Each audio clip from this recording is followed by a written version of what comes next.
Howdy, welcome to Project Audion. I'm Larry Groby from the Generic Radio Workshop, and our show this time recreates that most famous series in all of vintage radio, The Lone Ranger. My gosh, even today, 90 years after it got started as a radio show in Detroit, everyone still knows The Lone Ranger. So is there anything really left to say? I mean, there's the music.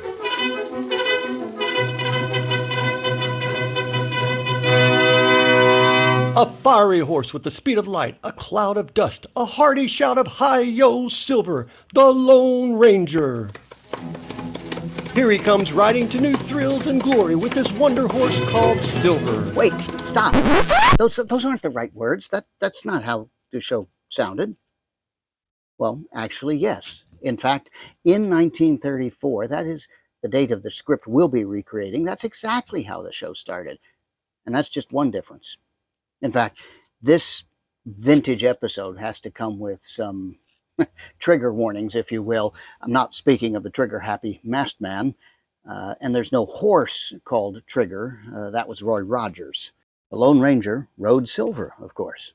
But in 1934, Tonto didn't have a horse named Scout. He's got some small, unnamed Mustang pony, and Tonto's described as a little half-breed Indian. Still sounds like Tonto, which means we also have the old stereotype Native American speech patterns. Ugh. But if Tonto's a stereotype, well, that's nothing compared to one of the show's villains, a Mexican. A greasy half-breed Mexican with an outrageously broad accent at that. If you wrote that script today, well, you certainly wouldn't write it that way. But in 1934, this was the kind of blood and thunder Western adventure that made the show an immense hit. How much of a hit? Well, it started on a single radio station in Detroit, WXYZ, and eventually the Mutual Broadcast Radio Network was created, at least kind of, just to carry the show to more stations. And to this day, far more people can think of that theme song as the Lone Ranger's music than can identify it as the March of the Swiss Soldiers from Rossini's William Tell Overture. There are a few more differences between the Masked Man of October 12, 1934 and the one that lives in our collective imagination. Our script, which is only episode 266 out of about 3,000, is actually the middle episode of a 3-part storyline. Now, this is something that writer Franz Stryker sometimes did. It's kind of like Star Wars and The Empire Strikes Back, the middle, but also a complete drama in its own right. So just listen closely, you'll get it. The Lone Ranger radio show was not regularly recorded until 1938. So all we have from these early years are the original scripts. And until archivist Martin Grams, thank you very much, shared this one with Project Audion, and now no one had heard this in almost 90 years. Now we'll be making our performance accurate to the way the show would have sounded in 1934. That means the fidelity's a little lower, the sound effects are more primitive, and I've even gone back and dug up the same music recordings they actually used back then. So this will be the Lone Ranger as it sounded in its earliest days. And one more bit of authenticity. Among our transcontinental Zoomcast is one fella whom I actually have heard the show back in 1934. Although he would have been 4 years old at the time.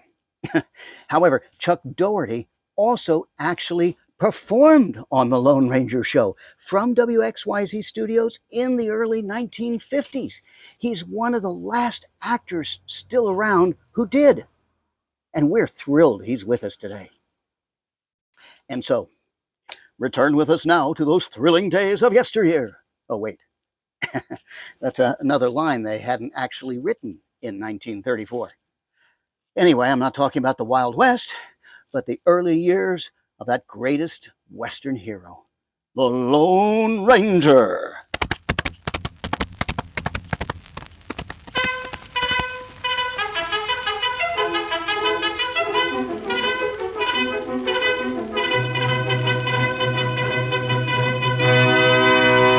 A fiery horse with the speed of light, a cloud of dust, a hearty shout of hi-yo silver, the Lone Ranger. Here he comes riding to new thrills and glory with his wonder horse called Silver.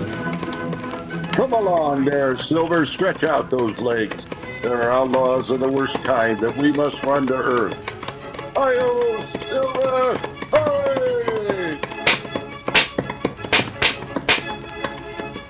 The Jewel Players, directed by James Jewell, brings us another thrilling drama of the famous Lone Ranger and his wonder horse called Silver. A story of the early West when life was cheap and only the fittest survived to make the history of the Golden States. The Lone Ranger was by far the most colorful and mysterious character ever to ride the plains and prairies, and yet he was the most mysterious. None ever saw his unmasked face or knew his name. Not a soul in all the vast territory knew where he came from or where he went. He seemed to only ride for justice and to mete out punishment to lawless and aid and courage to the law-abiding citizenry. Silver Cup, the world's finest bread, is on the air, bringing you the Lone Ranger in another thrilling adventure story, telling of the builders of the Great West. But now, in just a moment, please, before you hear the Lone Ranger narrative, the great Silver Cup bakeries use all the pure, sweet, fresh, liquid milk that 750 of America's good farmers can supply. Now, this certainly is boosting President Roosevelt's helping the farmer, isn't it? And now you can help this worthy cause, too. You can do your share by buying Silver Cup, the world's finest bread. Remember, in each loaf of Silver Cup, you get a full pint of that delicious, health-giving milk. And now for the story.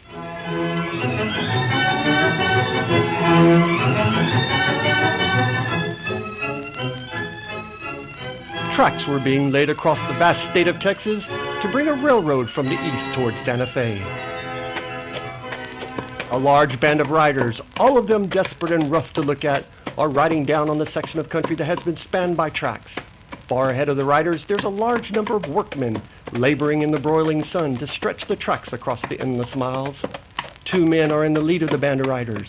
The one that is obviously a half-breed, partly Spanish, speaks. Senor Steve, I have this scheme for which we will all become rich.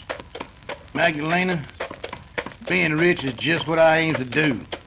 We gotta get a sight of heavy money pronto, or our band will be plumb busted up. You're right, mi amigo. But it is not only to get rich that I wish. It is also to get the revenge. Revenge, eh? See, that hombre what you have sent to me with stories of the way I double-cross you? Oh, I found out they weren't true, Magdalena. See, Senor Greencliff, but it is the fault of that hombre with the name Wiggs, or that one with the white horse and mask, that you find out I am placed square with you. No, it is not. It's just plain luck that your gang and mine didn't drill one other full of holes. See, They're the main thing now, though. We've combined our two outfits and added men to the band is to get some cash and a lot of it. my plan will do just that. Also, we get the revenge on Senor Jeremy Wiggs. Oh, he's got a downright slick-looking daughter I'd powerful well like to marry. Perhaps that too we will accomplish. Look far ahead, you see? I see the whole flock of workmen laying out the tracks. What of it? Those men, they work for the pay. That is the case, no? It sure is. The pay, it is come to them from the east by the stagecoach. And don't get the idea we can rob the stage, because we can't. It don't come by stage anyhow. It come by the train that runs right here on these here tracks. That is no matter how she come. We will first capture and make the prisoner all of those hombres that work, and when the pay come, we take it. For the so long time, none will know that our men that work on the tracks are not the workers. For many weeks, we will draw the pay. And boys ain't gonna work on no railroad tracks. No, Dios amigo, you are so hard to understand what I say. We only draw the pay. Then after several weeks, what then? What?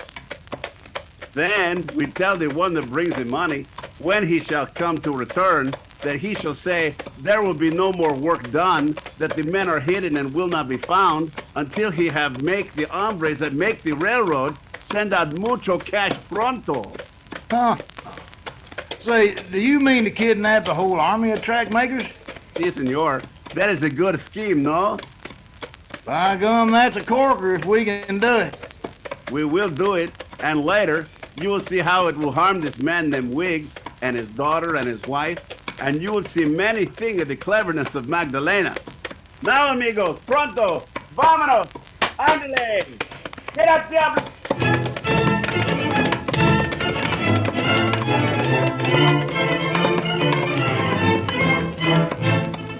The thundering hoofs of the outlaws' horses stirred a cloud of dust that thoroughly concealed a little half-breed Indian that had been riding with the men, unnoticed by them. Those that rode near Tonto assumed that he was one of the new members of the outlaw band. With the forward burst of speed, Tonto let his horse fall behind them and then cut north as fast as the Mustang he rode would carry him to the Lone Ranger camp. Here he has just finished telling an excited story to the tall man whose face is concealed by a mask. Then feller go for it and charge on men work 'em on the tracks. Tonto, are you sure those two men were Steve Greencliff and the half-breed Magdalena? Tonto hear 'em talk. Combine their forces.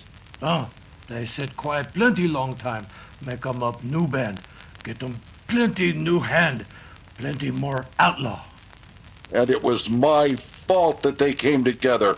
Tonto, we are the ones that sent Greencliff to attack Magdalena. We are the ones that started that huge army of renegades. We are the ones that are to blame. Maybe so. Not your fault. You do what you think right thing. We must be the ones to break up that outfit. Outfit plenty strong. Better 50 men there. Silver, here, Silver. What you do? Turn that Mustang into grazing. Tonto, you and I must ride Silver to make time. Where go? Right now, pronto. Tonto, I'm just not certain. Tonto up? Up with you, old Tonto. I know, Silver, away!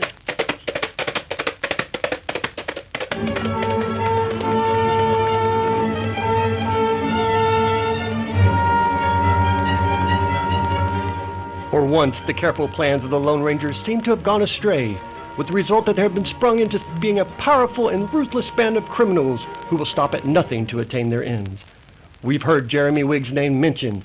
Let us look into his happy home. His daughter Gwendolyn stands before her mother, saying, Hurry, Mother. Hook my dressing back. Tad will be here most any minute now. My soul, I'll hurry then. Oh, it'd be terrible if that fine young man had to come here and catch you having your dress hooked up in the back. Now stand still now. That Tad Brewster must be a powerful smart one, to be in charge of the building of the railroad. He is smart, Pa. Awful smart. Why, he's been to college and everything. Stand still, Gwendolyn. I am. He said that the tracks would be 15 miles past our place here inside the next 2 weeks. Cracky. Hey, that sure is fast. Just think, Ma. That train comes right past our place even now. I'm powerful glad that we didn't go back east when we got our money from that last place we had. They's a powerful more money just staying right here and raising cattle. Now that we got that start. Wouldn't have had no start if the railroad hadn't bought your land in the valley, though. There you are, Gwendolyn. Thanks, Ma. Pa, what would you say if Tad was to want to talk to you private tonight? Huh? Talk to me? What about the railroad? No. Well, what about then? About me. You? Gwendolyn, has he asked you to marry him? He asked me if he could speak to Pa. Gosh, gee whizzikers, Gwendy. You mean that him with his college degree and working in charge of the railroad, he wants to marry you? And why not? Why ain't Gwendolyn as good as he is? What's the matter with you, Jeremy? Me? Ain't nothing. It just seems so sudden like. Well, then you will speak to him? I sure will that. Well, he ought to be here by now. I'm going to take a look and see if he's anywhere in sight yet. See anything, Gwendolyn? Not of him. I can see down the tracks, and I can see away off the fires of the railroad camp, and I hope nothing's happened to him. Grab the gal. Oh! Gwen! Paul, look! That's it, away with her now. Pronto, come on. Hey, you stop that! Come on. Kill the old beggar. Ah! Paul! Oh, Jeremy!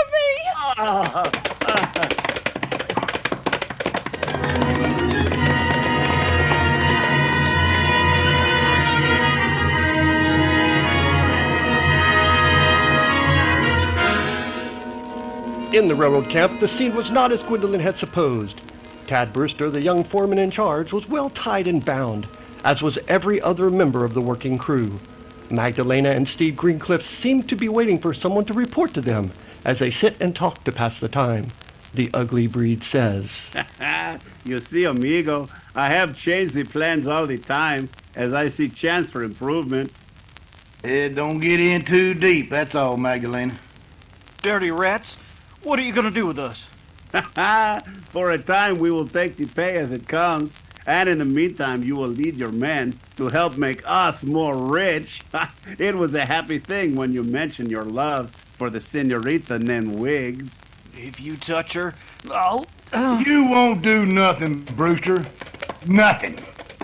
I think even now we hear the hombres come with that girl to us, Senor Steve. I guess them's our boys all right enough. You snakes, let me go! Let me go! Let me go! Wendy! Tad, what does this mean? We bring her, boss. Muy bueno, you have done well. Had to drill her old man, too. Did you kill him? Didn't wait to find out. See here, Magdalena, or whatever your name is. You can do what you want to us, but you got to let the girl go. I am not in the habit of hearing such orders, senor. I do what I wish. Tad! Dad was shot, and you... What have they done? It's Steve Greenfields. It's me, right enough. And I ain't forgot that I got a score to settle with your old man. I hear that he done right well with raising cattle. You dirty coyote. You're just in the right company now, associating with rotten, greasy breeds like Magdalena. You gonna get it off in your chest, Gwendolyn. I likes a gal with a lot of spunk. Being as how me and you will be soon married, I don't reckon there'll be much harm in me taking your old man's cattle. You killed him. You killed my father. It serves him right.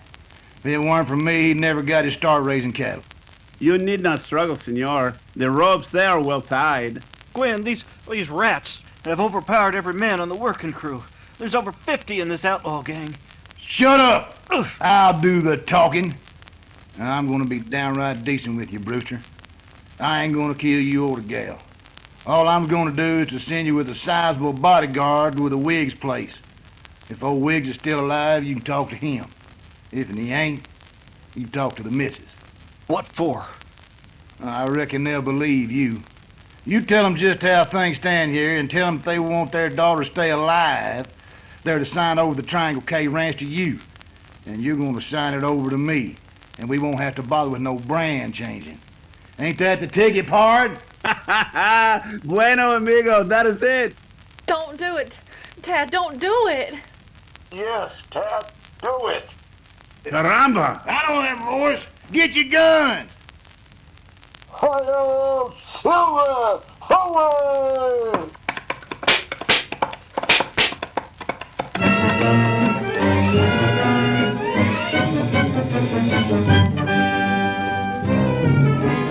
Consternation came into the camp like a bombshell when out of the darkness came the voice of the unseen witness to all that had been said.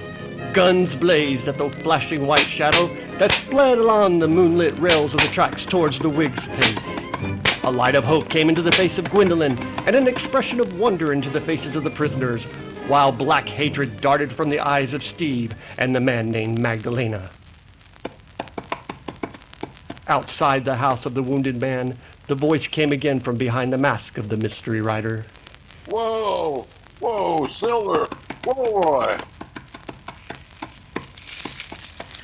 Wait right there, Silver, and be sure to give the alarm when someone comes. I'm going inside to join Tonto. Oh, mister, did you find Gwendolyn? Did you? You're not to worry just yet, Mrs. Wiggs. Where's your husband? He's still in the bedroom with the engine. I will go in. Tonto? Him better now. Not hurt bad. I ain't hurt so bad I can't handle a gun again them snakes. Steady, Wiggs. Huh? Stranger, this is the third time you've been here. What's this all about? Your life seems closely tied to those of those outlaws. Him get him hit in shoulder. Bullet, him go clean through. I'm as good as new after being patched up by this Indian fella. Wiggs, you're dead. Laquan, I am. You just let me find them coyotes, and I'll show you. I repeat, you are dead. I'll tell you why. And your wife can hear at the same time. You calling, Mom? Come in here, please, Mrs. Wiggs. I want to tell you what just you must do.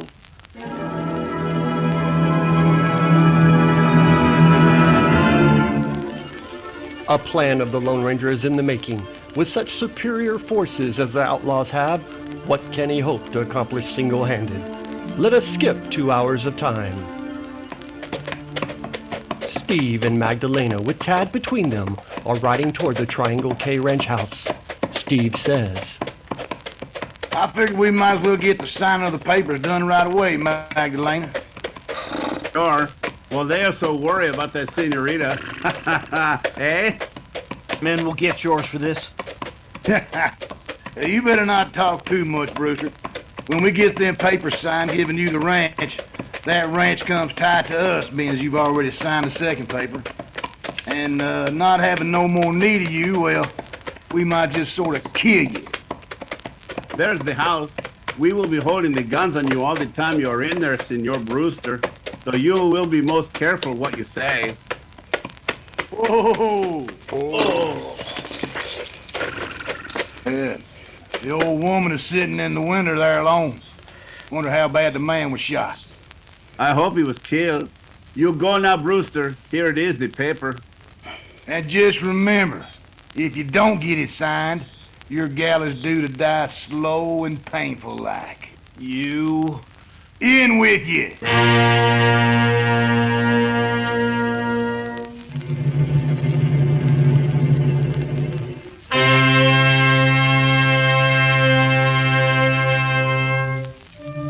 Tad, knowing the merciless brutality of the outlaws, knew that a bullet would take his life, and perhaps that of the girl he loved if he refused the outlaws' demands. Went into the house and for some time talked to Mrs. Wiggs. Outside, their eyes glued to the window and their guns steadily aimed, Magdalena and Steve waited and watched. Steve says, Yeah, she's signing the paper now. This is pretty easy, eh, amigo? So far, it sure is. I just hope that there fella we heard shouting back near our camp don't mix in none. If he does, we kill him also. Oh, I'd like to drill him. He's made me plenty of trouble. Here comes Brewster. Ted, you'll see Gwendolyn gets back here as soon as you can. Please, do put with Wiggs shot.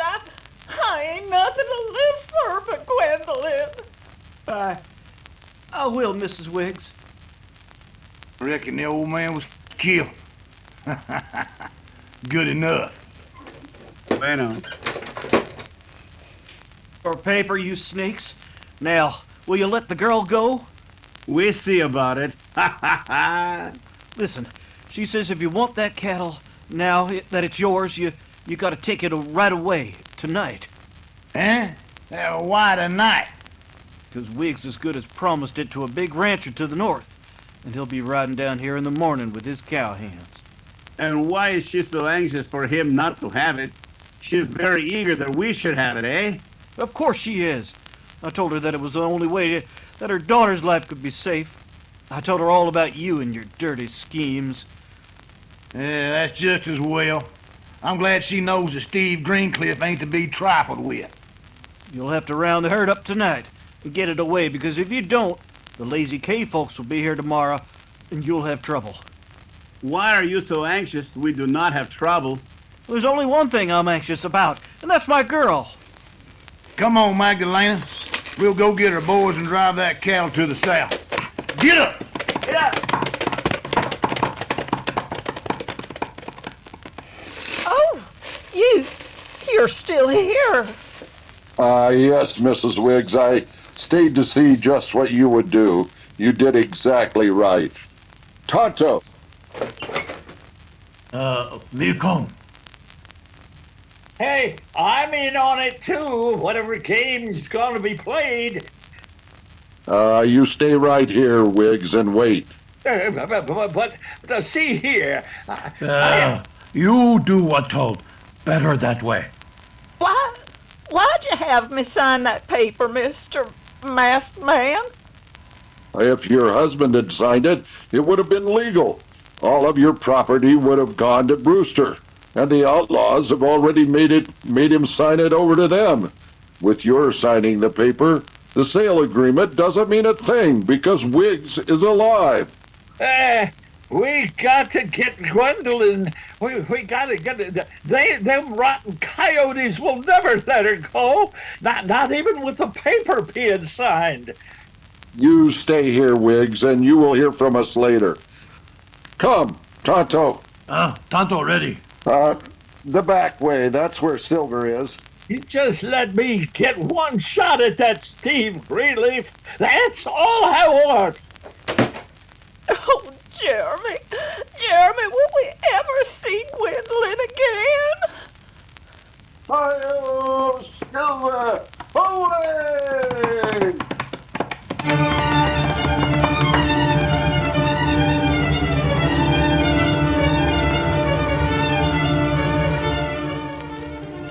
In the outlaw camp, there's a great deal of activity. Horses are being saddled, men are loading guns, and Steve and the half-breed leader are shouting commands.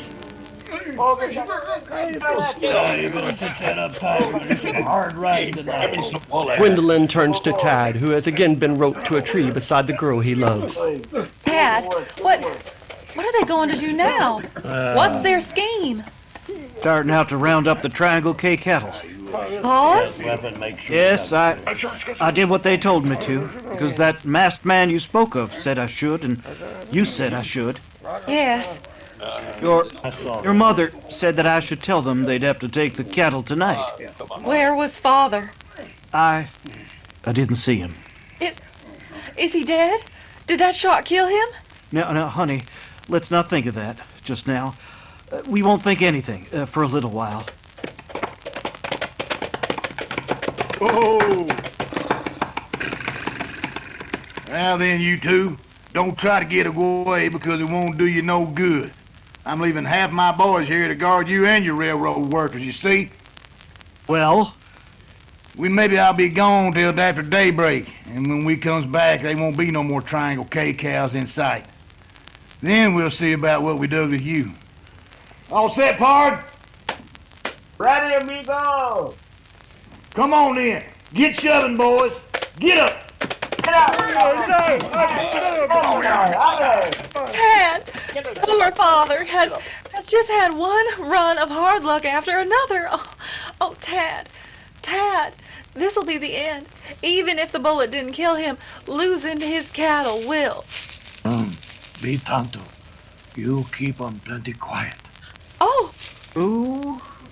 Hush. We cut 'em ropes. Keep 'em plenty quiet so guards no see. Tad, we're going to be freed. You no make 'em move. Sit plenty quiet. We cut 'em prisoners' ropes all. You wait 'em. Signal to move.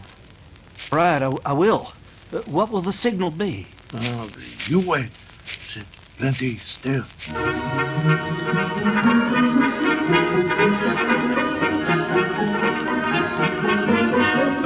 Moving stealthily, little Tonto made no more than a sound of a cat as he slipped from one prisoner to the other, keeping out of sight of the sleepy guards left behind by Magdalena and Steve as they went around to round up the cattle.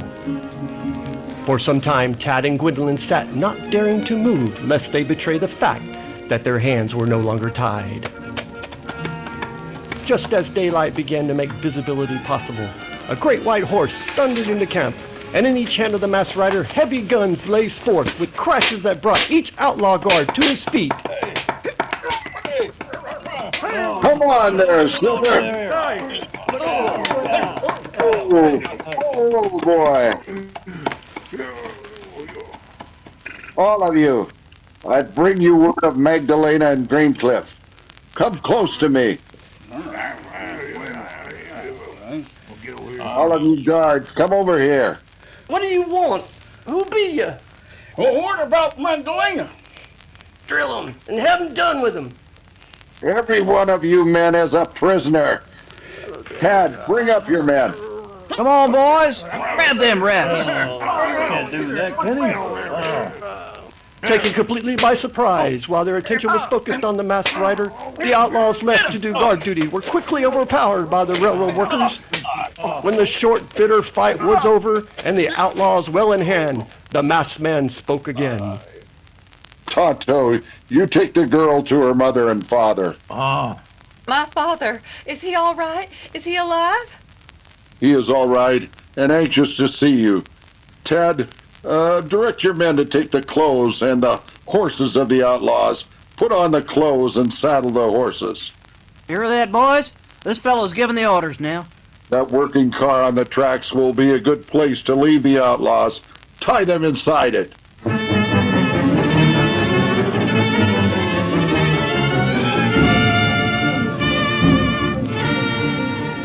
While the eager young railroad workers, whose muscles were great by constant hard work and clean living, carried out the strange orders of the Lone Ranger, Magdalena and Steve have rounded up all of the Triangle K herd, or as much of it as they could handle easily, and are returning to camp to meet their renegade comrades. The bobbing longhorns are ahead of the riders, while the breed and Steve follow behind their men. Magdalena notices a strange movement among the herd ahead. Something strange is ahead, senor. See the cattle divide. Oh, it's just that car on the tracks. That's the working car. That's where the grub and things is fixed for the men. How is it? It is down this far in the tracks. We did not leave it here last night. I don't know. Dios, look! Those hombres that we have leave to guard, they ride this way. Our boys in. I wonder what's happened in the camp. Caramba, they're not ours. Oh, Close in, boys. Cut them down. Kill the critters. get out of here.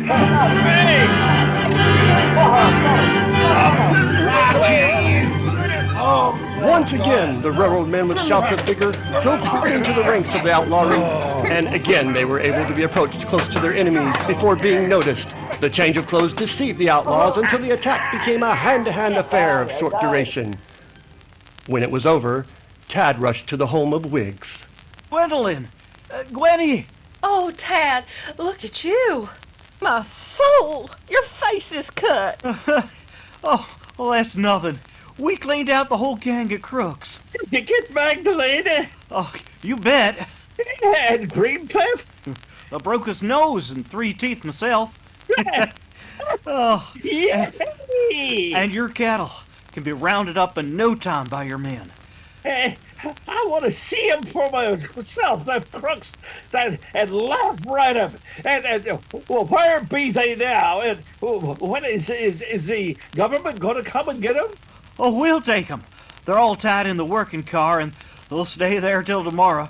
And then when the payroll train run comes in, we'll ship them to some jails where they won't break loose again in a long, long time. I'm putting breakfast right on the table, Ted. And you'll eat here with us.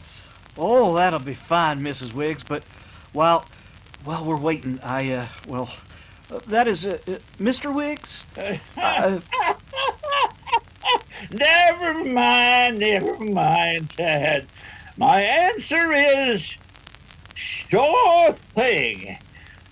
Oh, Tad. Oh, Gwen. Well, dog my cats.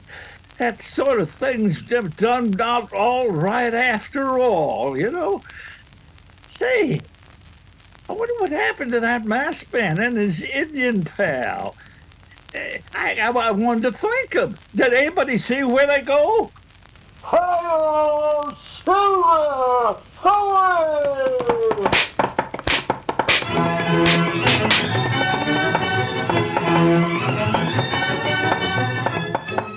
These dramas of the early West are presented by the Jewel Players, directed by James Jewell, and are brought to you 3 times each week over the Michigan Radio Network by the makers of Silver Cup Bread.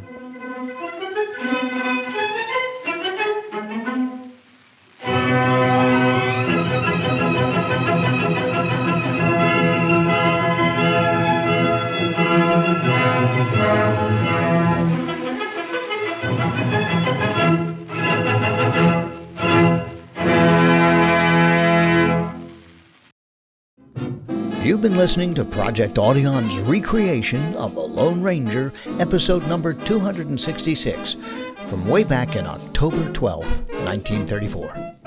Heard in this show were Dennis Thompson as the Lone Ranger, Ken Rady as Tonto, Greg Vestal as the announcer, Norman Klein as Steve Greencliffe, and Pete Lutz as Magdalena. Scott McKinley played Tad Brewster. Angela Young was Gwendolyn Wiggs. Sharon Grunwald was Mother Wiggs. And Chuck Doherty was Father Jeremy Wiggs. And I'm Larry Groby, who produced and directed this episode. We hope you enjoy our radio recreation podcasts. Do subscribe so you never miss a monthly episode. And visit the Project Audion website, where you can sign up for news about upcoming shows or just let us know how we're doing. On behalf of the entire talented Project Audion gang, thanks for listening.